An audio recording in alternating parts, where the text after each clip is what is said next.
என்னை ஈன்றெடுத்த தாய் தந்தையரை வணங்கி, உயிர் குருவை வணங்கி, குருவின் குருவாகிய ஈஸ்வரபட்டாய சச்சிதானந்த சத்குரு ஜோதியை வணங்கி வந்திருக்கக்கூடிய ஆத்மா ஐக்கிய அன்பர்கள் அனைவருக்கும் என்னுடைய வணக்கத்தையும் வாழ்த்தையும் தெரிவித்துக் கொள்கின்றேன்.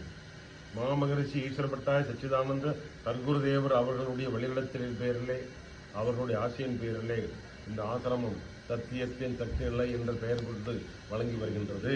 ஞானத்தந்தை SSM சுப்பிரமணியம் அவர்கள் இந்த ஆசிரமத்தை உருவாக்கினார். அவர் உருவாக்கிய பொழுது அவர் ஈஸ்வரப்பட்ட மகரிஷியினுடைய அருளாசியோடு ஆசிரமத்தை உருவாக்கி இந்த தியான நிலையை மக்கள் தெரிந்து கொள்ள வேண்டும், மக்கள் தெரிந்து கொண்டு தன்னுடைய ஆத்மாவையும் நம்முடைய உடலையும் மனதையும் வளர்த்து கொண்டு மெய்ஞான நிலையை ஒவ்வொருவரும் அடைய வேண்டும் என்பதற்காகத்தான் இந்த ஆசிரமம் துவக்கப்பட்டது. கலியுகம் முடிந்து கல்கியுகம் வரப்போகின்றது என்ற எதிர்பார்ப்பிலே எல்லோரும் இருக்கின்றோம். யுகமாறுதல் வரப்போகின்றது. யுகமாறுதலின் பொழுது நாங்கள் பிரஜைகளாக இருக்க வேண்டும். காரணம், உலக அழிவு வரும். தற்பொழுது கூட விஞ்ஞானிகள் தெரிவித்திருக்கின்றார்கள், உலகமே அழியப் போகின்றது, உலகத்தில் உள்ள ஜீவராசிகள் அனைத்துமே அழியப் போகின்றது என்பது அந்த காரணத்தை கூட 2-3 நாட்களுக்கு முன்பு சொல்லியிருக்கின்றார்கள். அதை ஏற்கனவே நம்முடைய குருதேவ் அவர்கள் சொல்லியிருக்கின்றார்கள், இந்த உலகமே அழியப் போகின்றது என்று சொல்லி. அந்த அழிவு என்பது யுகமாறுதல், கல்கி யுகம் வரப்போகின்றது. கலியுகத்திலே வாழ்ந்து கொண்டிருக்கும் நாங்கள் இந்த கல்கியுகத்துக்கு செல்ல போகின்றோம்.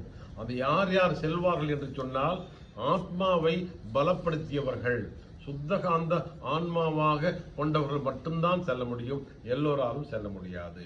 நாம் நம்முடைய ஆன்மாவை பலப்படுத்த வேண்டும். எப்படிப்பட்ட பலப்படுத்த வேண்டும் என்று சொன்னால், அந்த அழிவை விட நாங்கள் பலமா இருக்க வேண்டும். அழிவை விட பலமா இருந்தால் நிச்சயமாக நமக்கு எந்த பாதிப்பும் ஏற்படாது. ஆக அழிவை விட நாங்கள் பலமாக இருக்க வேண்டும் என்று இருக்க வேண்டும் என்று சொன்னால், நம்மை நாங்கள் ஆக்கிக் கொள்ள வேண்டும். நம்மை நாங்கள் ஆக்கிக் கொள்ள வேண்டும் என்று சொன்னால், நம்முடைய ஆத்மாவை நாங்கள் பலப்படுத்திக் கொள்ள வேண்டும். இந்த ஆத்மாவை பலப்படுத்திக் கொள்வதற்காகத்தான் வெளிப்படும் பேசி கேட்டு இருக்கும். அதற்காகத்தான் ஈஸ்வரப்பட்ட மகரிஷி அவர்கள் உணர்த்தியிருக்கின்றார்கள். எப்படி என்ன உணர்த்திருக்கின்ற, எப்படி வாழ வேண்டும் என்று உணர்த்திருக்கின்றார்கள். நமக்கு வாழ்க்கை கிடைத்ததே நமக்கு ஒரு பெரிய பொக்கிஷம், பெரிய பொக்கிஷமாக எங்கள் வாழ்க்கையை நமக்கு கிடைத்திருக்கின்றது. மனித பிறப்பு சொன்னாங்க இல்லையா, தாய் தந்தைய ஒரு கருவியாக இருந்து நமக்கு ஜீவன் கொடுத்து ஜீவாத்மாவாகி உயிராத்மாவாகி நாங்கள் இந்த உலகிலே வாழ்ந்து கொண்டிருக்கின்றோம். ஆக அந்த வாழ்க்கையினுடைய சிறப்பை பற்றி உணர்ந்து, அந்த வாழ்க்கையினுடைய அர்த்தத்தை பற்றி உணர்ந்து எப்படி வாழ வேண்டும், அந்த வாழ்க்கையின் மூலமாக நாங்கள் ஒவ்வொரு கணமும் நாங்கள் சக்தியை சேர்த்துக்கொண்டே இருக்க வேண்டும் நம்முடைய ஆன்மாவிற்கு. அதுதான் நம்முடைய வாழ்க்கையினுடைய நிலையாக இருக்க வேண்டும். அதற்காகத்தான் குருதேவ் அவர்கள் இந்த ஆசிரமத்தையே நிர்ணயித்திருக்கின்றார்கள். அதாவது நாம் வாழ்க்கையில் வாழும் பொழுது உலகோதிய வாழ்க்கையை வாழ்ந்து கொண்டிருக்கின்றோம். நமக்கு தெரிந்த அளவிற்கு, நாங்கள் கற்ற அளவிற்கு நம்முடைய சமுதாயம், நம்முடைய குடும்பம் என்பது போல நாங்கள் வாழ்ந்து கொண்டிருக்கின்றோம். ஆனால் உண்மையான வாழ்க்கையை நாங்கள் வாழ வேண்டும் என்று சொன்னால் நாங்கள் தியானம் எடுக்க வேண்டும் என்று குருதேவர் சொல்றாரு. சொன்னாங்க இல்லையா, மகரிஷிகள், மகரிஷிகள், இயேசுநாதராகட்டும், புத்தராகட்டும், முகமது ஆகட்டும், வியாச மகரிஷி சிலை இங்குதான் இருக்கின்றது. இங்குதான் ஊராட்சிக்கோட்டை மறையில் தான் வியாச மகரிஷி அவர்கள் மகாபாரதத்தை எழுதிய வியாச மகரிஷி அவர்கள் வேதத்தையே உருவாக்கினார்கள். ஒரு வேதத்தை 4 வேதங்களாக ஆக்கினார் வியாச மகரிஷி. ஆக இந்த 4 வேதங்களாக ஆக்கிய அந்த வியாச மகரிஷி அவர்கள் சொன்னது போல பாரதத்தை, உண்மையை 1008 குணங்கள் சொன்னாங்க இல்லையா, அனைத்தையுமே அவர் சொன்னார். ஒரு முறை ராஜாஜி என்பவர் சொன்னார்கள், பாரதத்தில் இல்லாதது உலகில் எங்குமே இல்லை என்று சொன்னார்கள். அனைத்துமே பாரதத்தில் இருக்கின்றது. அந்த பாரதத்தை உணர்த்திய வியாச மகரிஷி இங்கே ஊராட்சிக்கோட்டை மலையில் தான் இருந்து அந்த வேதத்தை உணர்த்தினார். இதற்காக வேதம் உணர்த்தப்பட்டது என்று சொன்னால், கலியுகத்திலே மக்கள் நல்ல வாழ்க்கையை வாழ வேண்டும், இதுதான் உண்மை, இப்படித்தான் வாழ்க்கை என்று சொல்வதுதான் வேதம். அதற்காகத்தான் சித்தர்களும் மகரிஷிகளும் முனிவர்களும் திருவள்ளுவர் உள்பட பலர் நமக்கு வாழ்க்கை எப்படி வாழ வேண்டும் என்று சொல்லியிருக்கின்றார்கள்.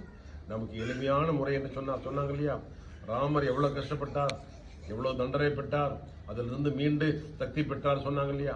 அதே போல மகரிஷிகள், வியாச மகரிஷியாகட்டும், வால்மீகி மகரிஷியாகட்டும், அனைத்து மகரிஷிகளுமே அவர்கள் மகரிஷிகளாக பிறக்கவில்லை, அவர்கள் மனிதர்களாக பிறந்த மகரிஷிகளாக ஆனார்கள். சக்தி பெற்றார்கள். சக்தி பெற்று இந்த உலகையே நிர்வகிக்கின்றார்கள். உலகை மட்டுமல்ல, ஒவ்வொரு நட்சத்திர மண்டலங்களிலுமே மகரிஷிகள் இருக்கின்றார்கள். சப்த ரிஷி மண்டலங்கள் சொல்கின்றோமே, ஒவ்வொரு மண்டலத்திலுமே சப்த ரிஷிகளும் 7 ரிஷிகளும் இருக்கின்றார்கள். 18 சித்தர்கள் என்று சொல்கின்றோமே, அதே போல நவகோடி சித்தர்கள் சொல்லுமே, அந்த நவகோடி சித்தர்களும் நட்சத்திர மண்டலங்களோட இயக்கத்தில் இருக்கின்றார்கள். அவர்கள் அவ்வளவு சிரமப்பட்டு சக்தி பெற்று அவர்கள் அந்த நிலைக்கு சென்றார்கள். நமக்கு எளிமையான முறை என்று சொன்னால் நாங்கள் அவ்வளவு சிரமப்பட வேண்டிய அவசியமே கிடையாது. மனித வாழ்க்கை என்று வாழ்க்கை இருக்கின்றது, நினைக்கும் சக்தி இருக்கின்றது, பேசும் சக்தி இருக்கின்றது, நமக்கு செயல்படும் சக்தி இருக்கின்றது, நமக்கு உணரும் சக்தி இருக்கின்றது. அவற்றை வைத்துக்கொண்டு நாங்கள் என்ன செய்ய வேண்டும் என்று சொன்னால், நம்மை நாங்கள் ஆக்கிக் கொள்ள வேண்டும், பிரார்த்திக்க வேண்டும். யாரை பிரார்த்திக்க வேண்டும்? மகரிஷிகளை பிரார்த்திக்க வேண்டும். மகரிஷிகளை பிரார்த்திப்பதன் மூலமாக அவர்கள் பெற்ற சக்தியை நாங்கள் நேரடியாக பெற்றுக்கொள்ளலாம். எந்த சிரமமும் பட வேண்டியதே இல்லை. அவர்கள் பெற்ற சக்தியை பிரார்த்தனை செய்தாலே போதும். ஒவ்வொரு மகரிஷியையும் நினைத்து பிரார்த்தனை செய்தாலே போதும்.